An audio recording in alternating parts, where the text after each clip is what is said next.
We all know that the 1995 Power Rangers movie has been the most loved movie so far, and it was basically almost perfect. Despite this, there are many curious things hidden in that filming and many secrets that today we are going to reveal. Let's start with Dosia, the magical woman that the Rangers meet when they travel to the other planet to look for the great power and the one who was Zordon's ally in the past. Although this character had a big part in the movie, in the original script she was going to have more involvement in the final battle against the main villain. She was supposed to use her magic to help the Rangers in that final battle, but the producers decided to remove that from the script as they wanted the Rangers to have all the limelight.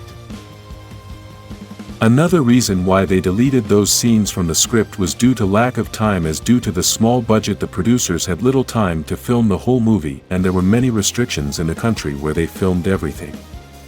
Speaking of Dosia, many already know that the actress who was going to play this character was another actress and not the actress we saw in the movie, but what many don't know is that in reality that supposed first actress was the replacement and not the original. Maybe you got a little tangled with my explanation, so let's explain it in a better way. The actress we saw in the movie is named Gabrielle Fitzpatrick, and supposedly the original actress was Mariska Hargitay, but in reality, this was not the case. Originally Gabrielle had already been cast for the character, but she had to leave the production due to illness and was replaced by Mariska, who was dropped because the producers felt she didn't fit the vision of the character. After that, Gabrielle was able to return and managed to play the character. According to Paul Freeman, the actor who played Avon the main villain, the movie was going to have the same style as the TV series, but the producers decided to invest more money and in total they spent $15 million. This helped the producers to use the CGI for the first time in a Power Rangers project, but the movie received a lot of criticism because those computer-generated effects were terrible, even for a 1995 movie. Despite this, the film still managed to gross $66 million and received good reviews for the costumes and sets. To give us a rough idea of what the investment and the profit equals today after inflation, then it gives an approximate result of $36 million invested and a profit of $160 million. With this, it is clear that this movie had a very low budget, and in spite of this it managed to generate a lot of money. The secondary villains of this film were Golder and Mordant, which basically only worked to give a little comedy to the plot since they never had important scenes. This was because the producers decided to eliminate some scenes in which these villains were planning to betray Rita and Lord Zed, and although this was basically what we saw in the movie after Avon defeated these two villains, there were supposed to be more scenes about this planned betrayal. The producers decided to remove these scenes so they could focus all the attention on the Power Rangers, and I think this was a great decision, as this way the story didn't have so much filler comedy. By the way, Mordant was created exclusively for the movie and never appeared in the TV series. Let's talk about the costumes, since this has been one of the biggest controversies in history, and despite the fact that the design of these costumes received a good review, it was quite difficult to get these costumes to be in the movie. The first difficulty was the weight of the costumes, because they were constructed with different materials than the costumes that were in the TV series. The weight changed a lot and the actors had little mobility. Each suit weighed around 40 pounds, and because of this the actors got very tired when using them.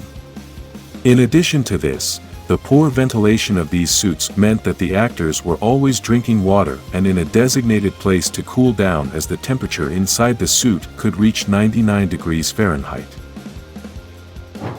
In case you don't remember it well, the end of this movie is when Avon takes over one of his monsters to become a giant and fight directly against the Rangers' Megazord, but then he is destroyed by the comet. This ending was going to be longer, since in the original script Avon was going to fight against the Rangers in his normal size, and this was going to be a long and epic battle. Unfortunately, the producers had to decide on a short battle and a quick destruction due to time and budget constraints. One of the things that made this movie very different from the TV series was the stunts in the Ranger fights, and the actors had to learn more complicated stunts for the filming. In addition to this, they hired specialized professional stuntmen to achieve better acrobatics and, in this way, made the Rangers look more powerful. It is said that actor Johnny Young Bosch, the actor who plays Adam the Black Ranger, had to perform his own stunts, including the scenes when he is transformed, as the stuntman was injured at the time and could not work on the film. Much of the filming had to be done at night as the film was shot in Australia and many of the locations could not be filmed during the day. This was a big challenge for the actors as there were many hours of filming. They ended up very tired due to the costumes as well, plus they were filming the TV series at the same time. It is for this reason that there are some episodes in which the Rangers supposedly travel to Australia, but in reality, this was because of the simultaneous filming with the movie. Despite all the effort they had to make to be able to film at night, this benefited the movie as it gave it a darker and spookier style. We all remember Billy with glasses as this character represented the intelligent and studious boy, but in this movie he never wore glasses.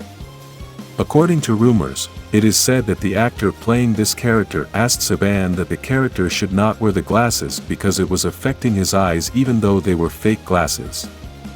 This change was also implemented in the TV series as from episode 41 of the second season onwards, the character did not wear the glasses again. The director of this movie was Brian Spicer, but the first director was Steve Wong and he wanted to create a darker movie. Basically, from the beginning Power Rangers could have had a darker movie and aimed for a more mature audience, but because the owners of the franchise were looking for something else, they decided to change the director. The new director managed to give it a style more suitable for the whole family even though it also has a bit of darkness and scary villains.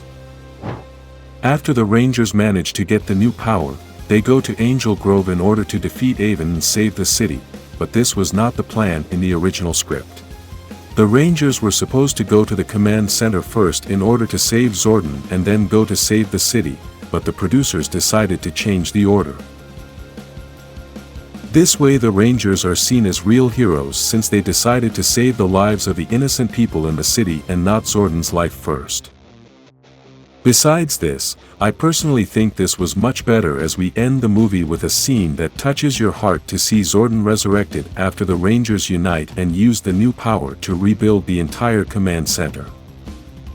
I consider this to be one of the most epic and thrilling scenes in the entire history of the franchise.